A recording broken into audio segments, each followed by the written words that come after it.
Bienvenidos.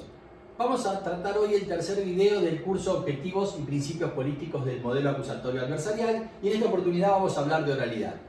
Ya hemos presentado todos los principios políticos del acusatorio que figuran en el artículo 2 del nuevo Código Procesal Penal y hoy nos dedicaremos, como dije, al tema oralidad. La cuestión es que para que haya oralidad efectiva, los modelos de reforma han mostrado que solo a través de la desaparición del expediente eso se logra, y eso es llevar a ultranza el principio de desformalización. La historia es que vamos a un sistema de audiencias. Esto significa una oralidad masiva desde el principio en la IPP hasta que termina la etapa de ejecución. Así lo prevé el artículo 4 de la Ley Orgánica del Poder Judicial, que dice que toda actividad procesal que requiera una decisión jurisdiccional se realizará en audiencias. Lo mismo sostiene el artículo 111, segundo párrafo del nuevo Código Procesal Penal Federal, que nos habla de que todo se va a resolver en una audiencia pública con principio de oralidad, mencionando además otro de los principios del acusatorio. La historia es que este sistema de audiencias impone oralidad, y entonces hablamos de audiencias orales, lo cual en verdad es una redundancia, pero explicable, porque hoy a veces hacemos audiencias orales donde se incorpora por lectura o se remite a presentaciones de las partes, con lo cual carece de toda sustancia esa audiencia, porque en realidad todo se ha debatido por escrito y se reproduce en esa audiencia, incluso remitiendo a esas actuaciones. En definitiva, la oralidad, según Gonzalo Rúa, puede ser abordada desde tres ópticas. En primer lugar, una oralidad para la publicidad, que lo que hace es reivindicar república, y además legitima a los actores en tanto y en cuanto esos actores en esas audiencias se desempeñen solventemente. Por otro lado, la oralidad requiere una idea de eficacia, por cuanto esa oralidad para eso no tiene que ser cosmetológica. Significa esto que tiene que haber inmediación de las partes, el juez tiene que estar presente, el juez no puede delegar funciones, y entonces aparece esa posibilidad de que esa oralidad sea eficaz. Y además, en la tercera faceta, Gonzalo Rúa nos habla de una oralidad pensada como garantía, esto es como un método, como una metodología de trabajo, según el cual el límite a la decisión va a estar puesto en lo que se presentó en la audiencia. Para que la oralidad sea eficaz y esta oralidad como garantía funcione como tal, debemos eliminar el expediente. Eso es lo que le va a dar contenido y sustancia a la audiencia. Lo que no se dijo en la audiencia, el juez lo ignora y con lo cual no puede resolver algo que ignora.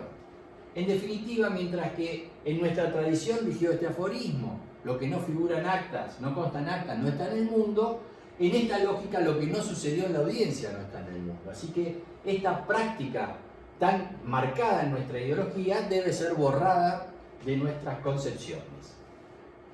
Siguiendo con cómo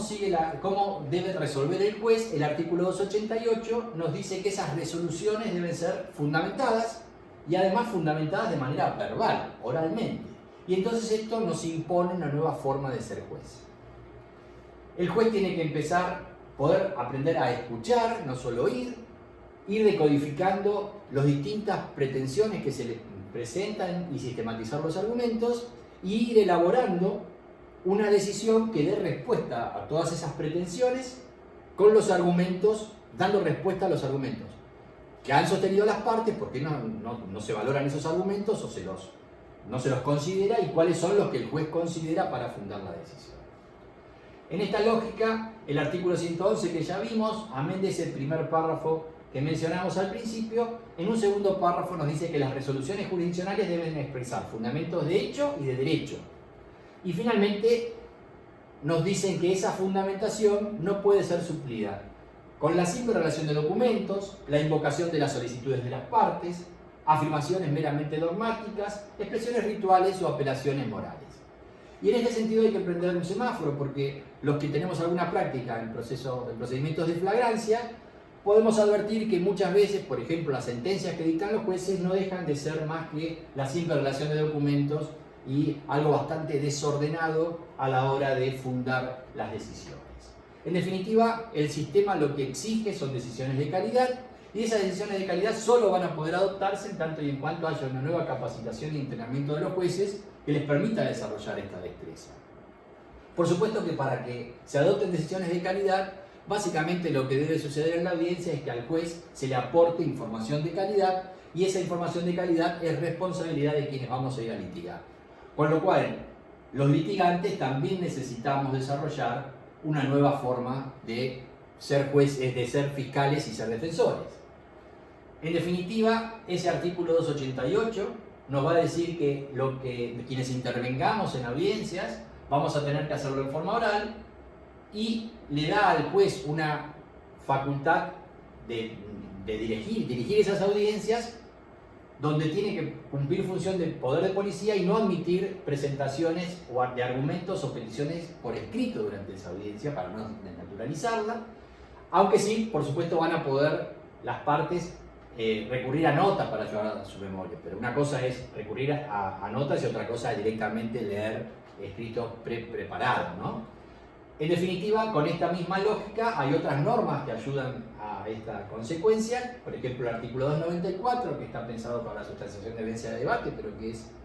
transmisible al resto de las etapas, va a decir que no se podrá leer el acta de acusación ni de la defensa.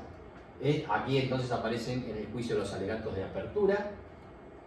Y el artículo 302 dice que no se podrán leer memoriales sin perjuicio de la lectura parcial de notas. También entonces con la misma lógica de que no haya lectura de presentaciones que se oralicen.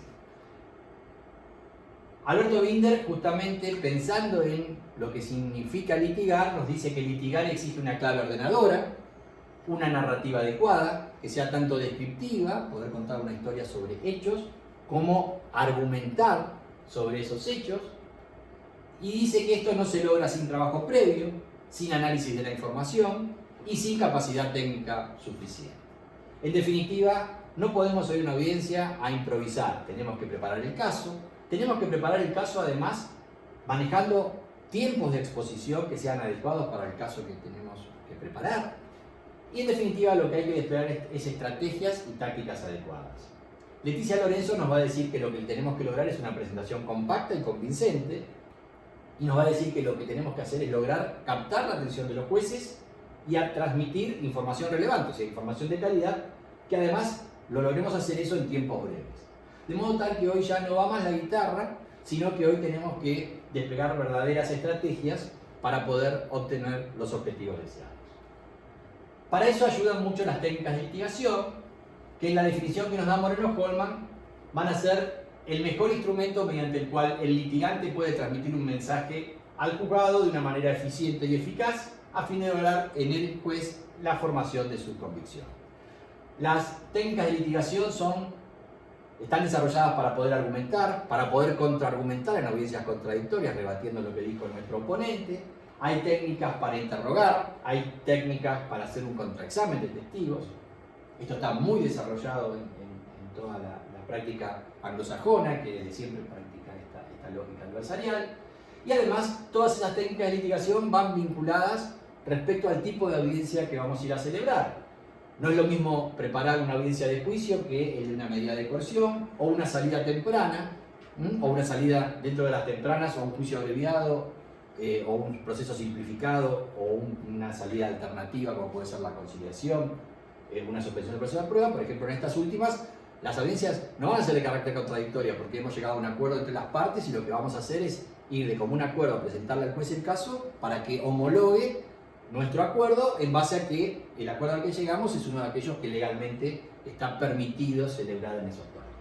En definitiva, se trata de un saber práctico, litigar, pero no es un saber práctico donde se hace andando, improvisando y con la experiencia, sino que hay toda una capacitación previa que está disponible y debemos obtener. Finalmente vamos a hablar de este último tema, excepciones a la oralidad. El artículo 289 se encarga de ellas y dice que solo podrán incorporarse al juicio por lectura o por exhibición audiovisual determinadas cosas. En primer lugar, el inciso A nos habla del instituto del anticipo jurisdiccional de prueba. Dentro de la IPP nos permite anticipar prueba